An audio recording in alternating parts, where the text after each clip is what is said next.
DDG episode 248. My name is Dave, and I'm joined by Michael. Dave, there are video games that are coming out, and it is exciting. Game Shadow dropped today. There's a big game coming out Friday, and then I got an email saying, like, hey, play this mystery game this weekend, which I can't say because I think it's NDA to hell, which is, that thing we talked about last week. Yeah, I thought they lifted that. So. Did they lift it? Because that email, when they had did. Yeah, I didn't get it. So I didn't get it. So since I haven't gotten anything, I can say it. So you're talking about Marathon. Shoulder shrug. Yeah, maybe. All I'm saying is like it's one of those things where you're like agreeing to terms and you're like you will not share any of this live as of tomorrow. I think so, the 23rd. Yeah. So if they lift the NDA, I can have a lot of things to talk about next week. If they don't, I didn't do anything this weekend. We'll see. My favorite part is anytime they do these NDAs and it's like you cannot do this, you do this. After the first day, a medium to big size streamer will break the NDA, and then they're like, well, screw it. Everyone can now share clips and share their opinions about it. So I'm sure whatever NDA there is will not last that long. But I won't be the one that breaks it. Damn it. We got standards. We got standards. As soon as someone else breaks it, I'm going to Twitter to be say everything's mid. And it's gonna.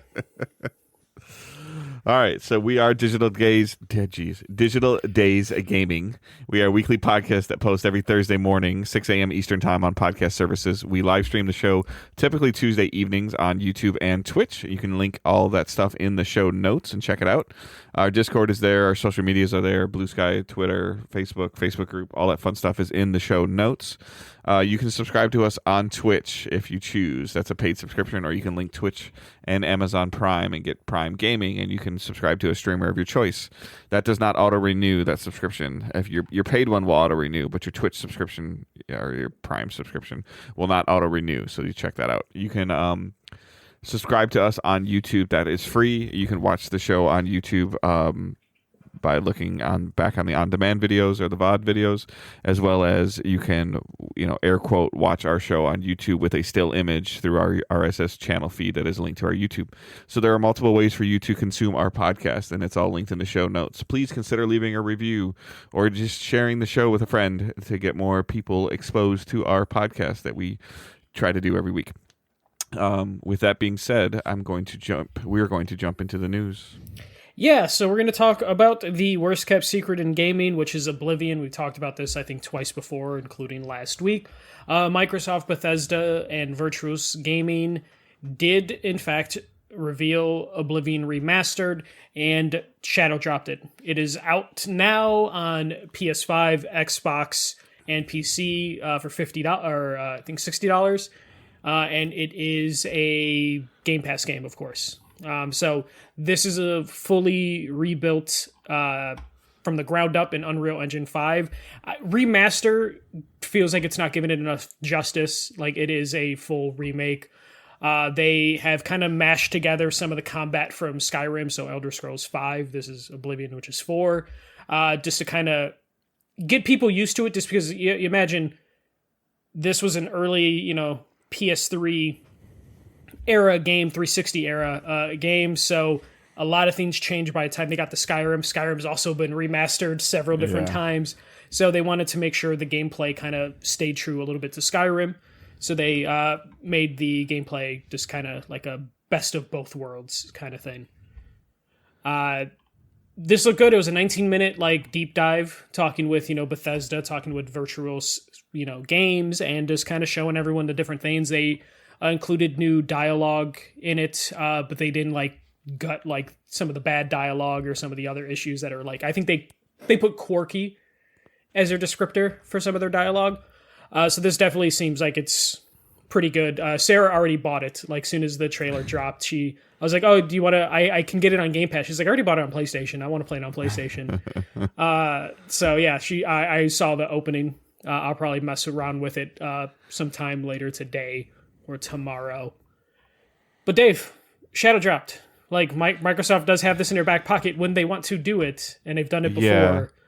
This is probably the biggest one now. Yeah, I mean, my thought was like this would be kind of weird to do that this week. I think when I said 2 weeks ago or last week, like what there's not really a lot of following or pomp and circumstance, more than I expected. I was pretty engrossed in work today, but enough that I knew that they had an event, and like what everybody thought it was, and like the little teaser they had with the Roman numeral 4 showing. So I think everybody kind of knew what was coming.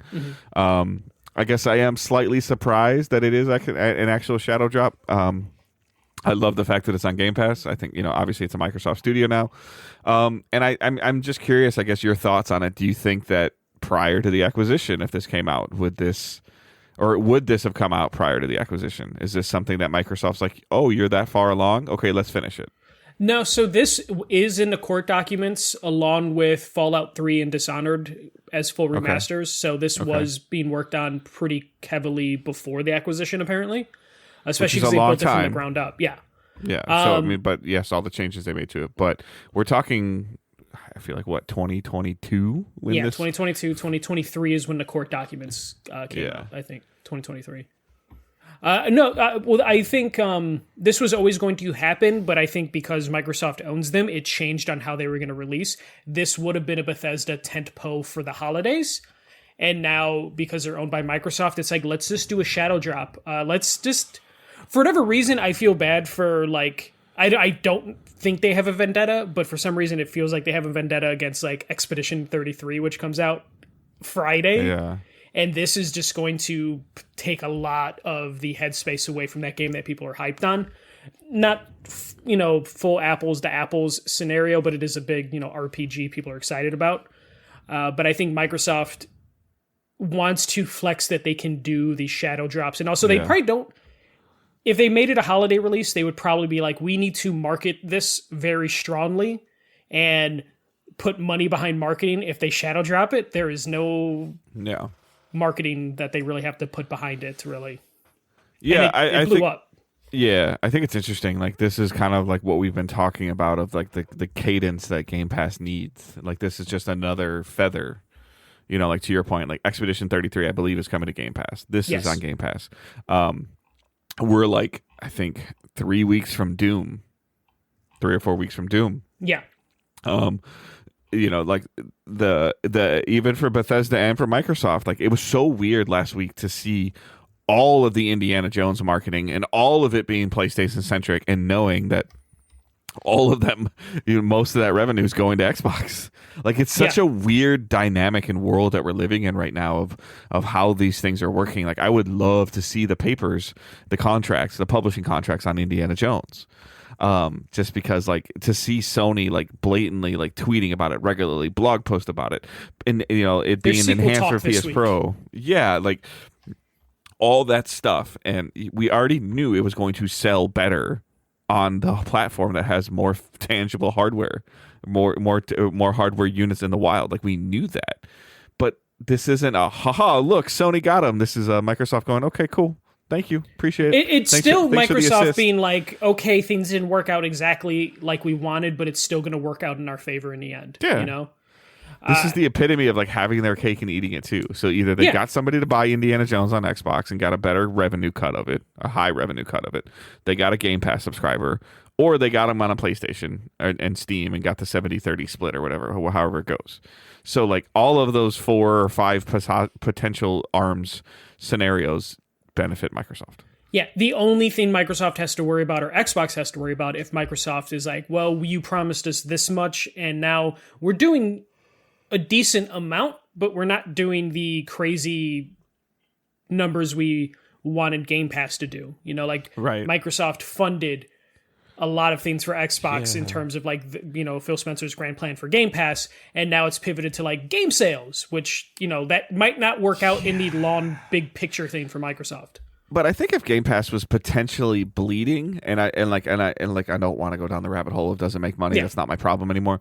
But if it was bleeding or losing subscribers, I think we would see a tangible change to how Game Pass functions, or we would see potentially games not coming to it. Like, well, they would have to come out. We've seen like 2 makeovers for Game Pass already in terms of like how the tiers work and stuff like that. So correct, yeah, but I think that's more. I don't think that's because it's bleeding. I think that's because it was starting to there's a difference between, I think, bleeding and losing subscribers. Yeah. The ebb and flow. The flow got a little bit too low versus like, holy shit, like this is bad. We have to like restructure this whole thing, or we have to somehow market speak our walk back something and not bring it on Game Pass day one. But I would say like the tiers and releasing on PlayStation is like just using a tourniquet on some wounds. I agree. Like the wound is still there. They still need to figure out how to fix the wound, but they at least bought themselves probably a significant amount of time. By doing this, because now they can point to a chart and be like, "Hey, year over year game revenue is up this much because PlayStation." But we're also not seeing the big third party like, oh, that's coming to Game Pass title. Wow, like that hasn't happened in a couple months. But to be fair, those big third party games, those don't exist really anymore. Right. That's why they got Obscure 33 or Expedition 33, and they got Ninja Gaiden. What's the other one that people are talking about? The like the Blueprints, story, but that's on PlayStation Plus. As well. It's on Game Pass as well. Yeah. Okay. Yeah. But yeah, they're getting those games because like the big third party stuff, this kind of doesn't exist anymore. Mm-hmm. It's weird. A couple years ago, we're talking about like the death of AA games, and now it's like no, AAA games don't exist, and AA games are starting to like kind of we're not. But I guess my point is we're not seeing. And to your point, I'm just piggybacking on what you're saying about like the lack of third party titles. We're not seeing the Outrider style thing come to Game Pass. The day and date of a non-Microsoft owned game coming there. I'm there the last couple months, Dave. They've definitely have increased that again with the Ninja Gaiden, the Expedition 33, and there was like 2 or 3 other kind of big games. Yeah, but like, wouldn't you call those most of that stuff like in your terms of like AA? But that's what I'm saying is like. But like Outriders was supposed to be a AAA. But that was the most AA, AAA game you can imagine. That just was a AA game that actually had some potential. It's interesting because they've kind of stepped off the they took their foot off the gas with MLB The Show. Whether whether that worked in their favor long term, and they've got Xbox people in the ecosystem of MLB The Show, we'll never know. But I don't know if they track concurrent players. I didn't even get the show this year. But that could have been one of those ones where they realized the show people are only playing the show and they're not sticky for other games. And then at their point, they're like, no, we want people that are going to stick from one game to the other. If you're only playing the show, then go spend the $70 and we'll take that. We'll take that 30% revenue versus you subscribing to Game Pass and we get no real data from you because you only play the show. Yeah. And someone who plays Indiana Jones might be like, you know what? Let me play Dishonored. Let me play this. Let me play that. As opposed to MLB The Show, who it's just like, I'm just going to play the show. Because for me, like there's plenty of stuff that I need to like. And to be fair, I haven't really turned my PlayStation on in like 10 days either, nor my Xbox. I do a little bit on my PC, but like I need to and I want to play South of Midnight. It's on my list. The first step is I need to download it. And then that Blueprints game, is that what it's called? Blueprints? Yes. Yeah. That looks very interesting. I have a couple friends that are playing that. I'm hearing a lot of chatter on that. And then Doom, Doom looks, like my first person niche, and I, love to try to get into a Doom game, for the first time in a long, long time. So at least for me is that the Game Pass and the upgrade to PS Plus with the VR stuff that I'm not doing as much as I should be either, is just kind of like a set it and forget it. Like I don't think about my Game Pass subscription. I don't think about my PS Plus subscription. Just like I don't think about my Netflix, my Paramount Plus, my HBO Max, etc., etc., etc. I realize I don't have something when something exists that I either want to get or I want to watch. Like I saw all this chatter about Blueprints and then I started looking into it. I'm like, oh, it's on Game Pass. I didn't even know it was on Plus because I just saw it was on Game Pass. I probably, to be honest with you, like, and now that knowing it's on Plus, I'll go download it on Plus and probably play it just because I prefer to, to play on my PlayStation. So that's why we picked up Oblivion. We spent $50 on Oblivion just because it's like, we want to play it on PlayStation. Right. But you're talking about Plus, which you would then probably up your Plus tier because you probably just have Essential still. No, I got the bigger one when I got the VR. Oh, okay. Yeah. Yeah. But yeah, no. And also Oblivion's $50. It's not $60. I think I said $60 earlier. It is $50. But yeah, we'll move on. Yeah, it's cool. Like it's great. It's more. I like to see more consistency. I like more consistent releases out of Bethesda. I felt like, at least from my perspective of what I would almost call almost a non-Bethesda player, or a super casual Bethesda player, and compared to you, which would, you or your lane of friends would probably be a little bit more 50-50. Like it's either you play it or you don't play it. Bethesda game. Like, I don't know how much tangible desire you have for Doom, versus a Skyrim or an Oblivion, or like that type of. They're different studios. I know that, but that's it. But yeah. So it's just interesting to see what I perceive from the outside, at least, to be potentially a more consistent Bethesda, which I'm a little bit surprised about. Yeah, well, but to be fair, Bethesda didn't even develop this, so they're still like working on whatever the fuck they're working on, which we assume is Elder Scrolls 6. But we don't know. Which is probably, it's actually just another Fallout game because the TV show is doing so well. Mm-hmm. But yeah, no, like at least we're getting Bethesda's name out there, a little bit more, and they're kind of whether they developed it or didn't develop it, it is a Bethesda game. Yeah, it is a game from Bethesda. It is a franchise from Bethesda.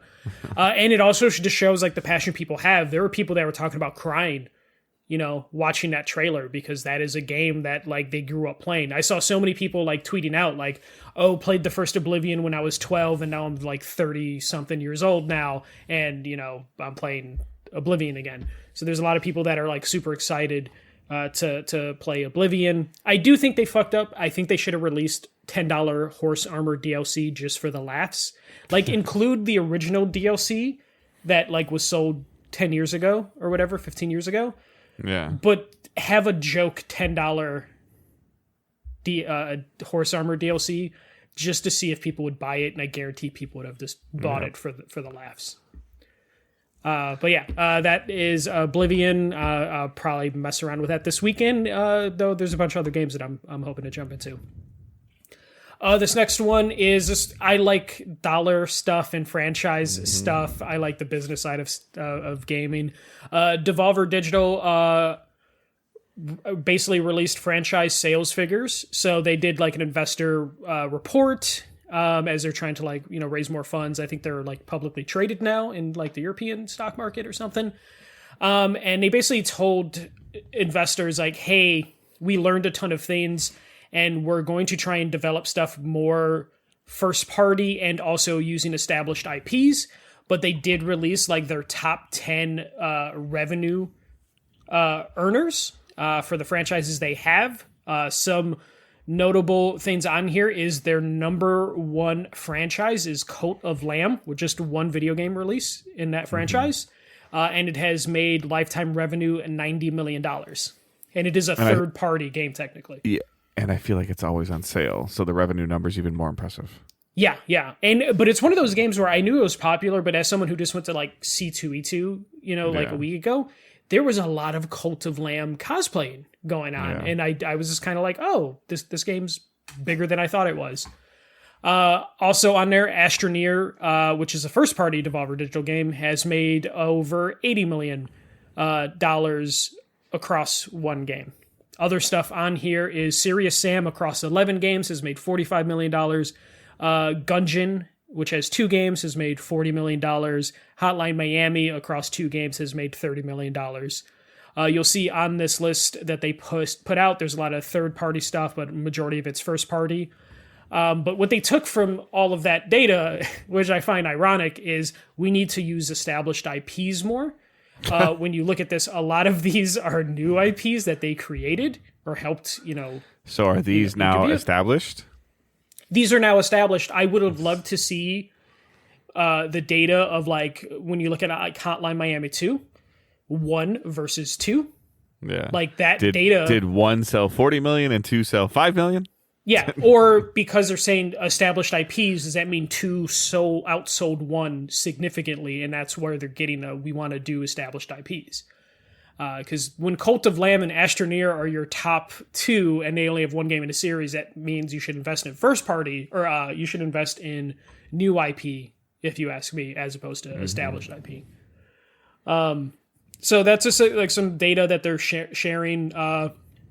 Basically, across the 10 franchises that they put, there's 37 games released, and they've made $430 million in revenue.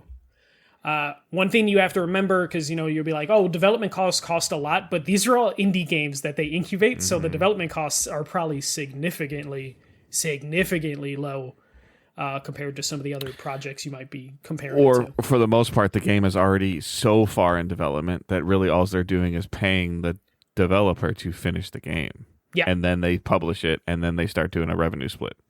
Yeah. Which is probably heavily in favor of Devolver Digital, but it's still helping the team of a dozen to 15 on average. Like that conversation is different of like, hey, you have a team of 12 to 15 people. Cool. Here's X amount of dollars divided amongst 12 or 15 people is way easier than it's like, oh, I have a team of 300. Yeah. And then also when you look at it in terms of how Devolver does stuff is like when they sign a deal for these companies, it's just like, okay, we're going to give you a check. And also then you're going to use our QA team and you're going to like be you're going to go through the cert process through us. So like the costs aren't too crazy. And the reason devs want to do this deal is because sometimes they need that little push to the finish line. I've talked to so many independent developers that are like fully independent, and it's really hard for them to get across that finish line, which is why you would sign a deal with like a Devolver and a Perda or one of these companies. A couple more things on their bullet points from this. So they said they want to do more DLC because Cult of the Lamb, Astroneer did really well for them DLC wise. This is one thing I found interesting is they want more definitive editions of games, which is the Ubisoft model of like, hey, release the gold edition, release like 3 or 4. I don't know if I read it like that, as in like more like in a year you'll see a Cult of the Lamb definitive edition, like Game of the Year style edition.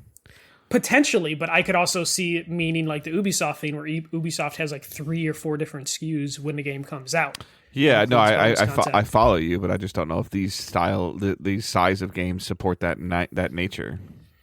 Well, it could go either way. Like, basically, because I don't think when Cult of the Lamb was made that they thought they were thinking about DLC. I think based on the success of it, they then looked at the DLC. You know what I'm saying? Yeah. I mean, either way, like I could see them doing Game of the Year stuff, DLC, but I also could think of them selling like the season pass for the DLC with a package as a definitive edition to guarantee that you're going to get that DLC. I think that changes the development outlook of a game, though, versus them finding the gems that they've been able to find. But that's neither here nor there, I guess. Yeah.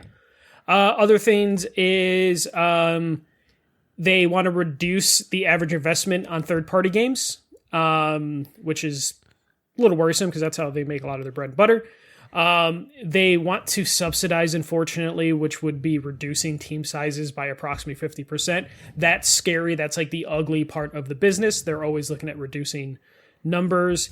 And then they want to basically go hard into the Switch 2 because the Nintendo Switch was their most successful console for unit sales. So it sounds like they are like doubling down and backing Nintendo when it comes to the Switch 2 because the Switch was just so good for them revenue-wise.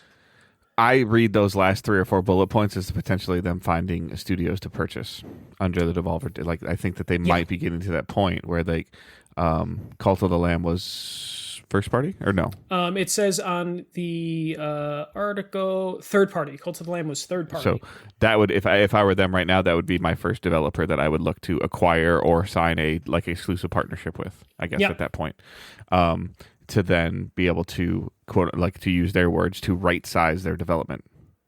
Yeah, because right now no one really thinks of Devolver as being like a proper first party type of studio. So, but this goes back to make what those you acquisitions. Yeah, but this goes back to what you were just saying with when we were talking about the Oblivion stuff and the Bethesda things and like who's developing it, who's like Microsoft can't find any bigger third parties to sign these deals for.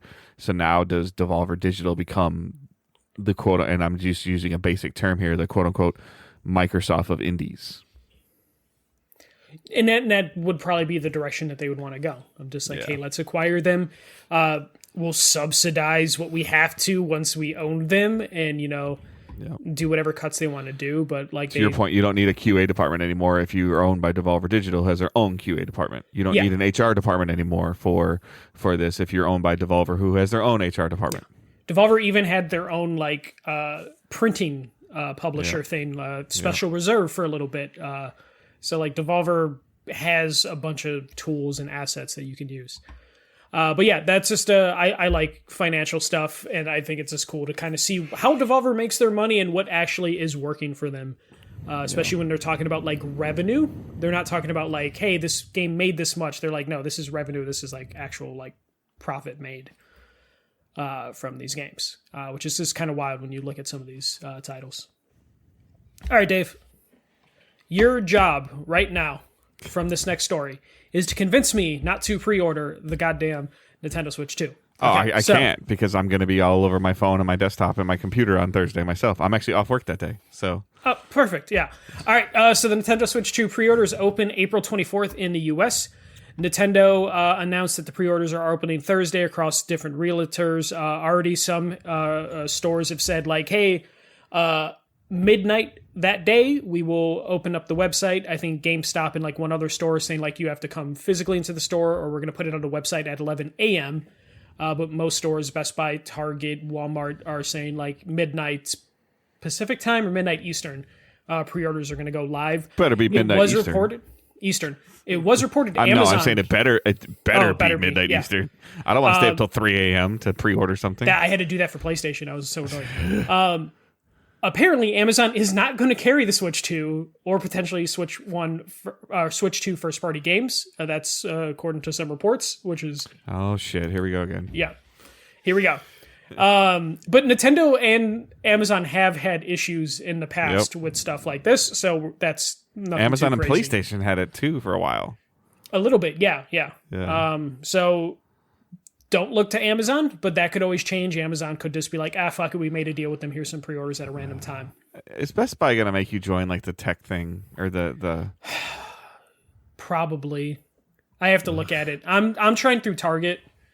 I've had better luck with pre-orders at Target. Angela randomly wakes up at 3 o'clock in the morning, so she can take care of this. Yeah. But if it's Eastern, you'll be taking care of it. So... the big thing that came out of this is no price increase for the consoles, though Nintendo did say they're not ruling that out for the future. So I think the theory we had last week of they're just going to try and run through their inventory and hope tariff shit is figured out, or run through the inventory and then increase prices. But if there's a big enough demand, they can probably get away with increased pricing because the market will still buy whatever Nintendo sells. Which is why you should pre-order. Yeah, no, and that's why I'm considering pre-ordering now. I went from like, I don't really need it to like, I want it now in case I do want it. What's the loss though? Like, I mean, I guess like to your point, like I know you well enough. Like you have the fundage. Like, so here, like first you have the money.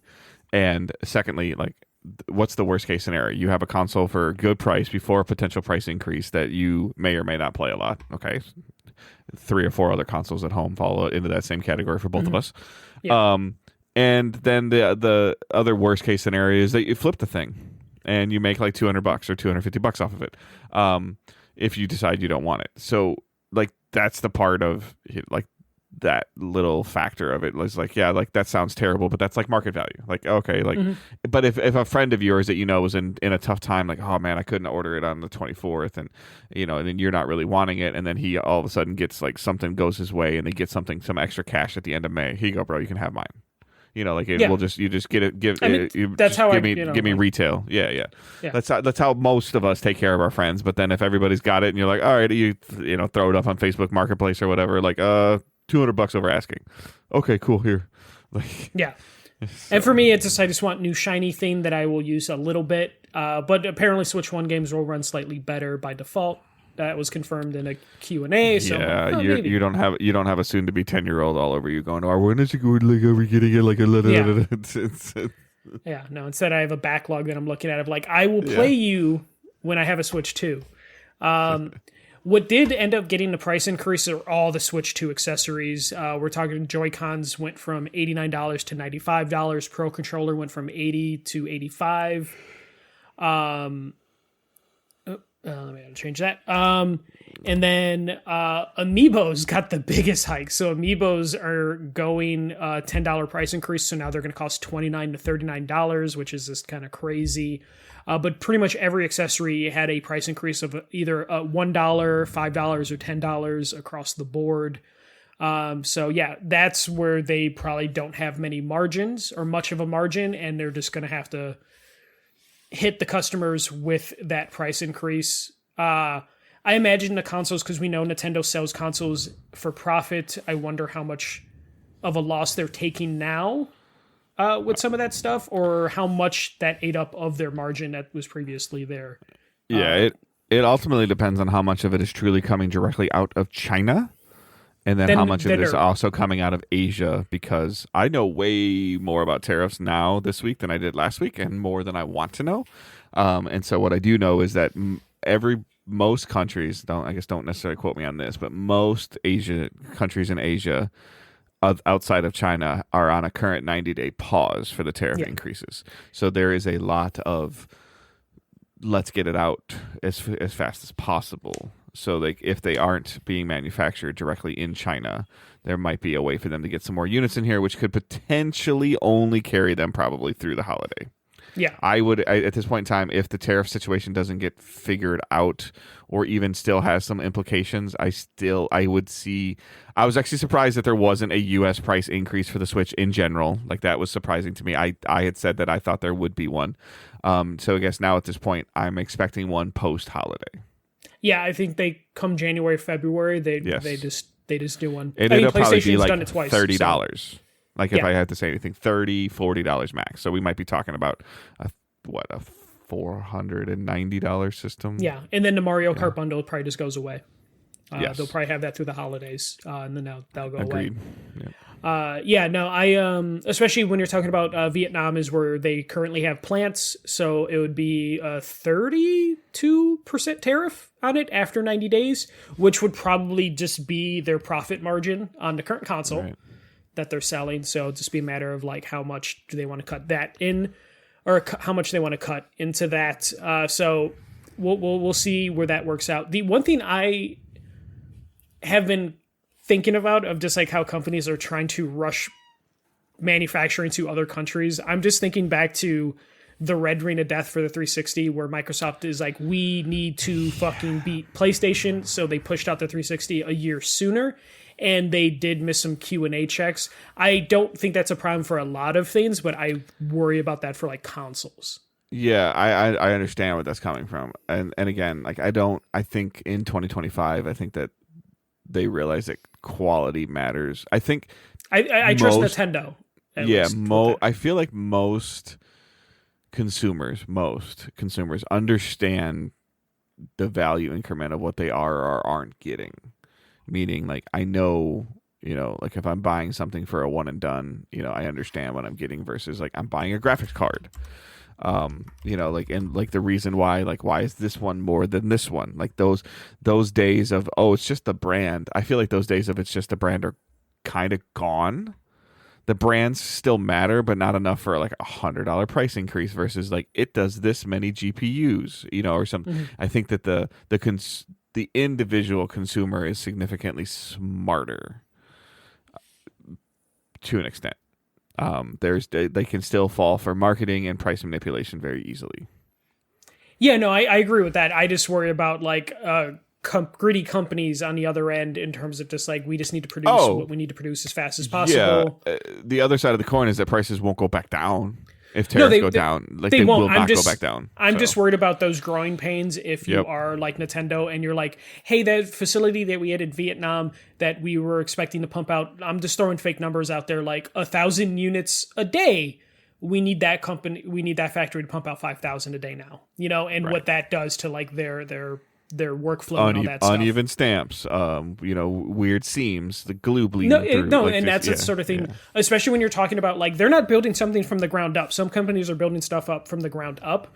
We're talking about them going to whatever factory they already own. It's already set up for a certain amount of things and it being, like, more. Yeah. And I just worry about, like, what could become of that. We might get some wild amiibos coming from Nintendo with some of those paint jobs. Zelda with a Mario arm. Yeah, yeah. It's going to make the collector's market like so much more interesting. But yeah, I will probably. So what I'll probably do is like tomorrow night, it'll be 11 p.m. for me when Target and Walmart go up. Yeah. I will try, but I'm not stressing over it. I'm not going to be like refreshing, Wario 64 all night like I did for the PlayStation 5 and the Xbox Series X. I will probably check it once or twice, and then if I don't see it, I'm like, whatever. I will move on with my life and just, lie to myself that, I don't want it or don't need it. But yeah, I will probably pre-order it. I'm going to go for the Mario World bundle, the Mario Kart bundle, just because it just financially makes sense. And I want a Switch game right away, but I don't want to pay $80 for Mario Kart. So I want the bundle. Are you doing that bundle?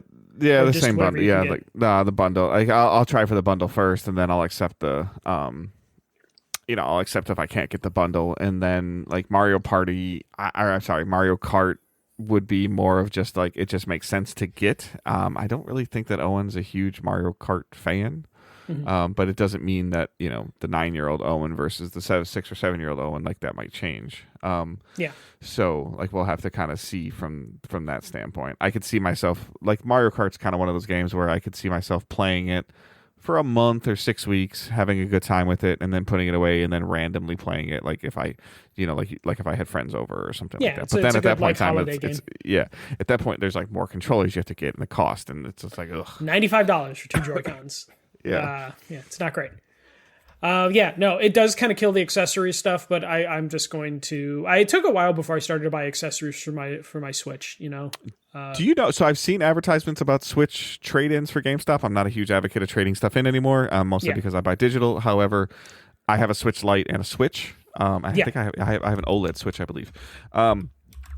So in terms of like, how does that typically work?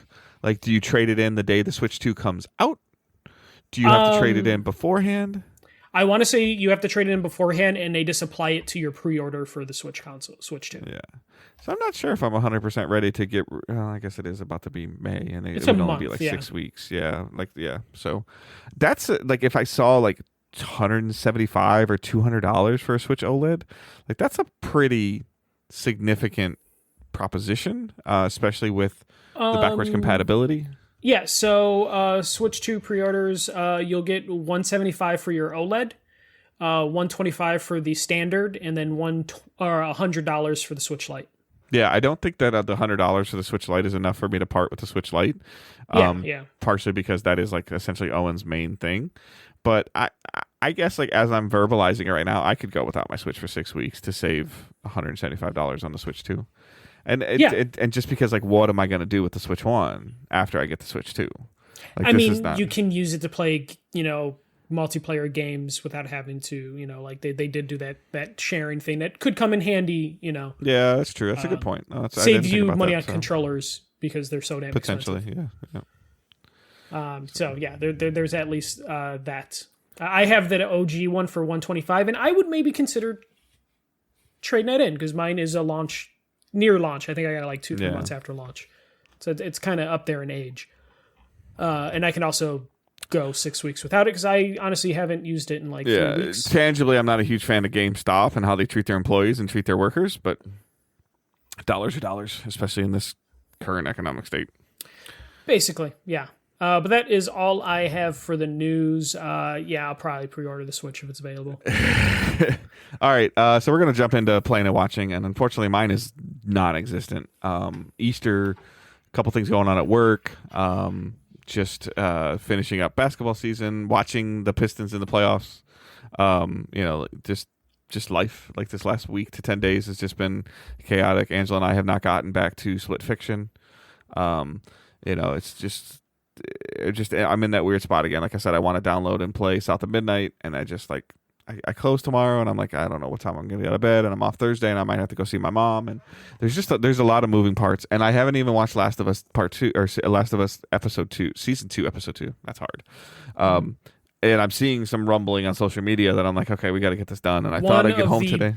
Greatest hours of television I've seen since like Game of Thrones season 3, Breaking Bad season 4, like one of the best episodes. Like the changes they've made to it were fantastic. The scale was something I wasn't expecting for fucking episode 2. Yeah. This felt like this would have been a season finale, and they just drop it in the second week. It's wild. So I definitely think Michael and I will do some separate content for Last of Us season 2, like we did for the season 1. Yeah. So I think this one's scheduled for 6 or 7 episodes. 7 episodes. 7 episodes. Okay. I feel genuinely terrible that I'm behind on it. However, even when we talk about it, we try not to spoil other people in general. So I just don't have a valid reason. I'm just fucking tired. Like this whole week has just been exhausting and long. So. Oh no, it's understandable. And also it was weird, like WrestleMania was this past weekend. Yeah. So I did 2 days Easter in Vegas. Yeah, 2 days. Saturday, one of them being Sunday. Easter, WrestleMania on Easter. I think that's and I was gonna say like weird. I had to go to Easter dinner at my parents'. And it was just one of those. It's funny, Sarah's in the chat being like, Oblivion Remastered is gorgeous so far. She's super into Oblivion. My mom had been like, hey, you're coming over for Easter. And I'm like, yeah, sure. Sounds good. And then I realized like, oh shit. They're going to do dinner at noon, right? So I'm home by 4. No, it was dinner at 4:30 and it was like 7 o'clock. I'm like, okay, I can miss the first hour of the last night of WrestleMania. No big deal. And then I'm just like eating dinner and I'm watching WrestleMania afterwards. Like I get home, miss the first hour. It's like 7:30. And then I'm like, fuck.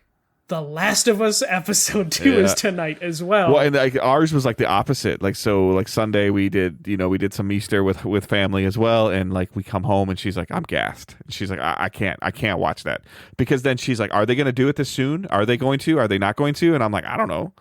And she's like, nope, can't do it. And then Monday night happened, and I lost power at work. I was supposed to get off work at 5 and I lost power and I was there till 8 until about 8 o'clock. And then by then I had already worked like my first time with Harbor Freight, like working like 12 hours, 13 hours in a day. I don't do it in a long time. I was just ripped. And then I worked today and didn't get home until like 6:30, 7 o'clock. And she had a commitment tonight and then we're recording. So it's just like, she even like debated like before she left for her commitment. She's like, do I miss this commitment and so we can watch the show so you can talk about it? And I'm like, no. I would say, Dave, you need to watch that as soon as possible. I've already seen some Facebook posts and some people that haven't played the game and they're just like, I'm like, oh my goodness. Like, and like, she's like, why are you worried about spoilers? You know what happens? Yeah, but I don't know exactly what happens and how it happens. And I think they changed enough, but it's so crazy how many shot for shot things they recreated. In the show, but they also just owned it and added so many good supplemental things to the show. Yeah, I mean, my only dig and only excuse I have sort of right now and to poke at you is like my Pistons won a playoff game for the first time since 2008. Oh, yeah. But I'm also the one a couple months ago when I was like, I bought 2K, and you're like, oh, what team you're playing? And I'm like, the Pistons, because they're really fucking good. There's a part of me, there's a small part of me, and I have to pay more attention to see if it would even be a potential next round matchup. I have a good friend of mine that has Indiana Pacers season tickets. So if there's a potential for the Pistons to play the Pacers, I think I might be able to squeeze some tickets out of them, and maybe somehow Angela and I can make a trip to and from Indianapolis. Unfortunately, they would play most likely Boston or Orlando, but it'll be Boston that they'll be playing. Oh, because because the lowest seed plays the Don't they reseed or no? Or is it bracketed? It's bracketed. So no matter what, like they don't reseed, they don't. Okay. Yeah. So they would end up, I believe, going against Boston. Okay. And the NBA will do whatever they can to prevent a Eastern Conference Finals of the Pacers and Pistons. Yep. They will do whatever they fucking can to make sure that does not happen. But yeah. Was there anything else? No, that's it. Okay. So you can kind of go do your wrestling minute. Go ahead. Yeah. So I just, again, with The Last of Us, fantastic. This isn't spoiling anything for those that played the game or even watched the show. But somehow they found a way to make Abby even more hateable in like the best way possible. I want to hear, like, you send me a Discord message when you see it, Like when you watch the episode, it's just they just found a way to where like I was so frustrated with Abby before shit even went down. I'm with you. Like I don't know. I've seen some stuff on like little tidbits on social media that I kind of like flick my finger up faster. I'm like, nope. And then and I'll let you go in a second too. But I'm just thinking about my schedule. Like I gotta figure this out because I mean maybe it'll be like Angela gets home from work at like 2:30 one day or 3:00 on Thursday because I close at work tomorrow. Maybe tomorrow night when I get home from work, but I don't know if at 9:15 or 9:30 at night she's gonna ready to have her anxiety ramped up like that. And then selfishly Thursday, again I'm off, and then there's a potential early or late afternoon. But then like the NFL draft is Thursday night, and the Pistons playoff game is Thursday night. Yeah. So I'm like, I might not be able to watch this until Friday or Saturday. And at that point in time, I feel like the intelligent thing to do is just watch it right before the next Sunday night and watch the next one.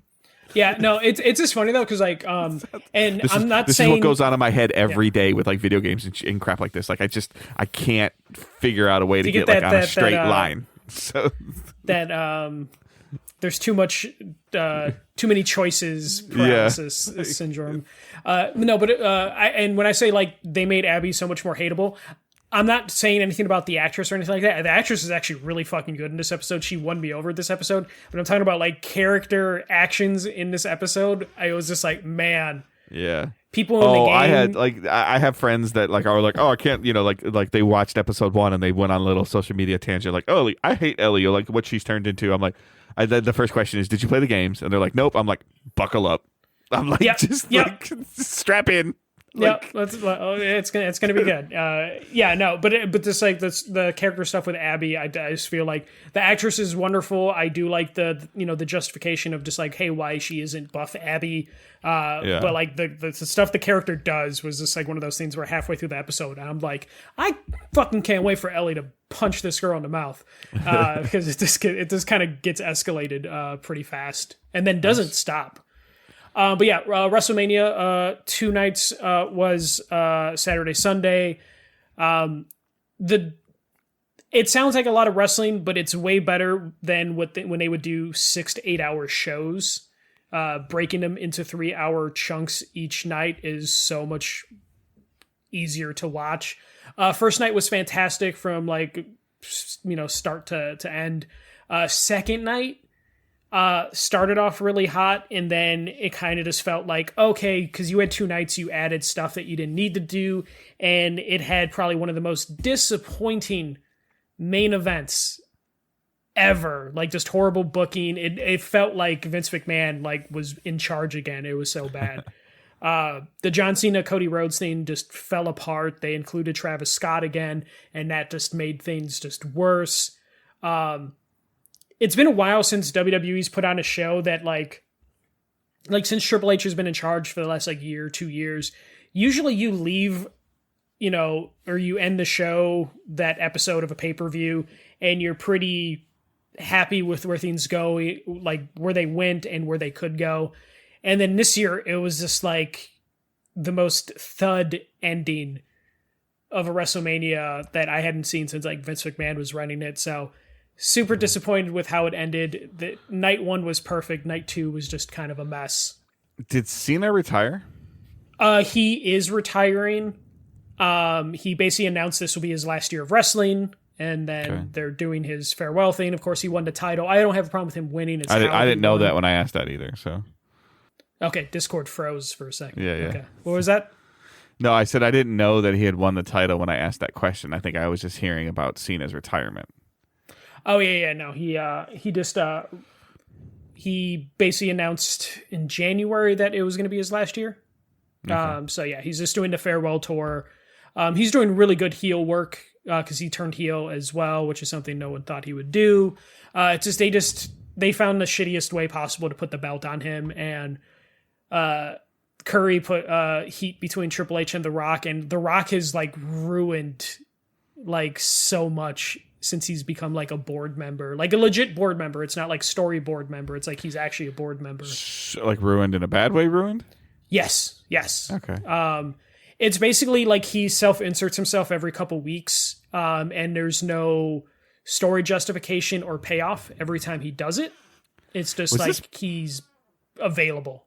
Was this part of like the UFL XFL merger thing too? Like he got like on the board of like WWE. He got the board. He bought the XFL shortly after, and then like, he got his name rights back. Like I don't know what he has on them blackmail wise, but it feels like he has stuff on them. Like we need like another season of Young Rock to find out what he has on him. Like maybe he's just on a show. grudge because wrestling fans didn't watch Young Rock, so he's just torturing us now with this. But yeah, I'm like you know, like Curry's asking like the like beef between Triple H and The Rock. I'm like, what is this, 1997? You know what? It might as well be. They might have some like residual like beef that's going on from back then. Let's say like Hunter Hearst Helmsley cannot wrestle anymore, right? Like his neck. No, his heart exploded. No, his heart exploded. Okay, like, literally his heart exploded. Yeah, he can't wrestle anymore, and he's doing a really good job at booking. And then The Rock has been self-inserting because he can. Yeah, isn't he credited? Isn't Triple H credited with like the young development of younger wrestlers? Yeah. Okay. And now The Rock comes back every like month or so and is just like, I want 30 minutes to talk, but I can't talk anymore because I'm not good at this anymore because like I'm not like The Rock was like old. Interesting. Yeah, I'm old and I'm out of touch because I'm a bajillionaire. Yeah, so it's not 25 years ago.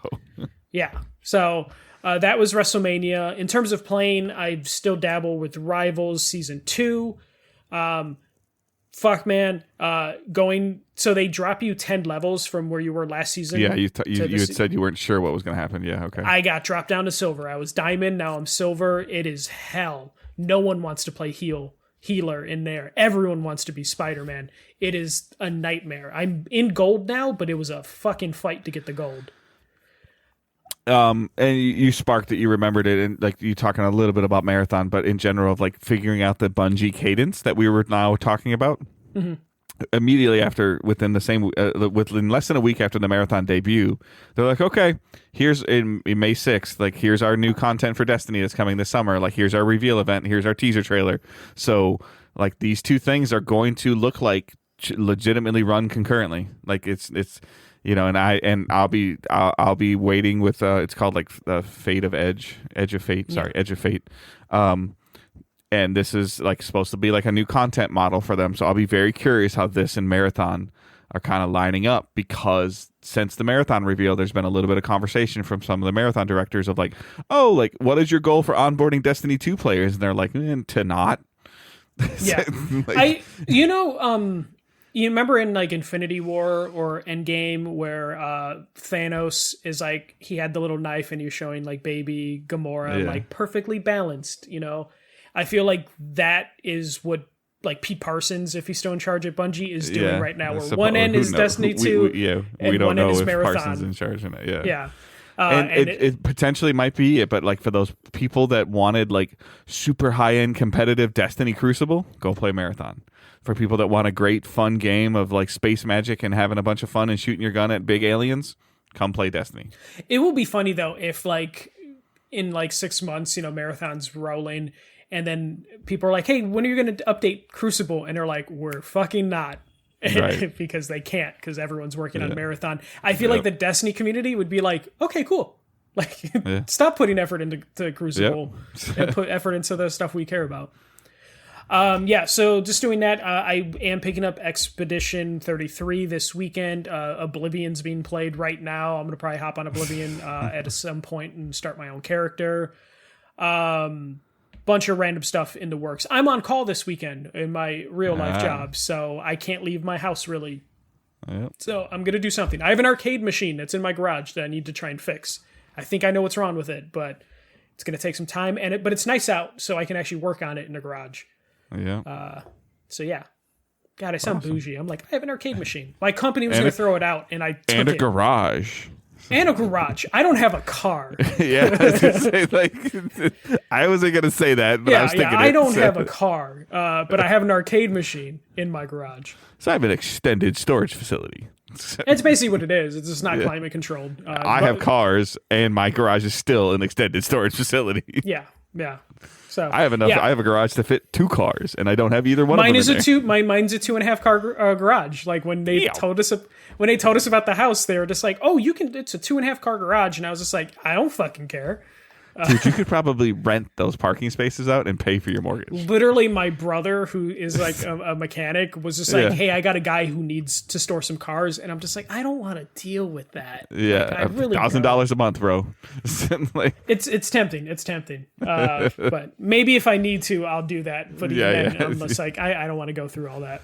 All right, so the options on the table. Yeah, this is going to be a super short show. So, like, there's no questions. We didn't ask for them. You didn't send them. So it's a 50-50 your fault. Not your fault, Michael, as in the listener's fault, like the one that's listening to it. So please consider sending them #AskDigitalDays. You can post them on Blue Sky. You can post them on Twitter or X, whatever the hell you want to call it. You can put them in Facebook. You can put them in Discord. There's a specific spot in Discord for you to put them. So please consider asking them. If you do it in Facebook, tag Dave in the question, because I don't check Facebook. Hell, at this point, tag Angela. Yeah. Just tag a hunt, and it'll find its way here. So, and we would love to have the questions in the show. So they help to offset, like, if we, like, when I have a week like I have where I haven't really done anything. So, those are always good. They sometimes spark good debates, and hell, sometimes they even spark potentially longer debates that turn into different episodes in general. So please consider sending questions. They don't have to be video game related. They can be video game related. They're not required.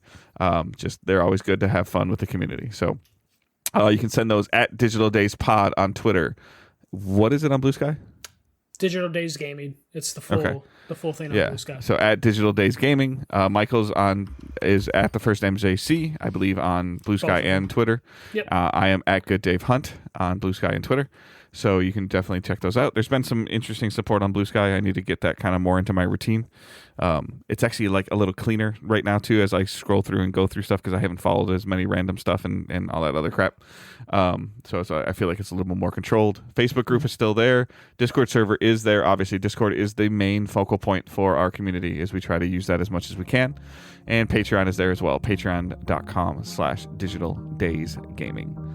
Other than that, I hope everyone has a great week. I hope everyone had a great Easter if you celebrated it. And talk to y'all later. Keep moving forward. Don't be a dick. See ya.